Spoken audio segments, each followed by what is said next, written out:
The question is that the motion be agreed to, and I call the member for Canning. Thank you, Deputy Speaker. I rise today in support of the private motion before the Chamber.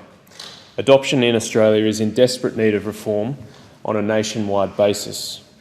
Only a few weeks ago, I had the pleasure of participating in the National Adoption Awareness Week, and I'd like to acknowledge in this chamber the hard work done by the founder, Deborah Lee Furness, and CEO Jane Hunt, and the board of Adopt Change.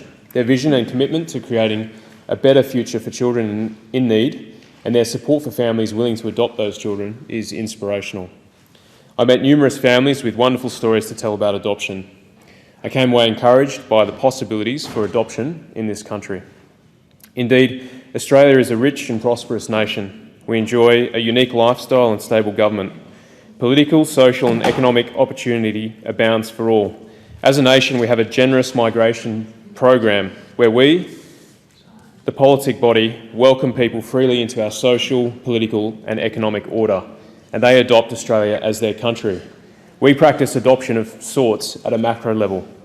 So it's troubling when you read that Australia has one of the lowest adoption rates in the developed world.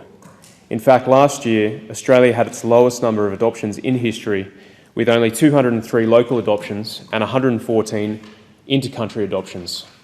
How do we explain this? What is at play here? It is true that demographic changes in the levels of support for at-risk and vulnerable families, and changes in societal attitudes towards single women that now ensure that single mothers can care for their children are behind, perhaps, the drop in numbers of adoptions. In August 2015, Adopt Change commissioned independent research to better understand Australian attitudes to adoptions. Their findings are instructive. Let me highlight a few. 89% of Australians view adoption in an overwhelmingly positive light and believe that adoption gives a child a better chance in life. Australian culture is receptive to adoption. It is positive toward adoption. My own experience with adoption is illustrative. When my wife and I applied for the adoption process through the Department of Child Protection in Western Australia just over 2 years ago, we found that family, friends, work colleagues, even strangers were very supportive of our plans to adopt. Not a single person counselled us against it. Western Australian Department of Child Protection were very helpful, but our experience with department culture, especially during the introductory seminars, was not overly encouraging. We got a lot of negative stories about the cost, the time, and all the caveats that make adoption difficult. In fact, 17% of the people involved in the research by Adopt Change indicated that they had actively looked into the adoption process or given serious thought to adoption. However, of that 17%, 87% did not proceed with adoption. There is a large disconnect between Australian attitudes in the culture and those that you encounter in the bureaucracy that administer adoption. The adoption process is framed in negative terms. The testimonies that we received during the initial seminars were largely negative. For us, it felt like only the strong survive. I don't deny the legitimacy of some of the stories that came out about adoption, but certainly we should be encouraging people to adopt.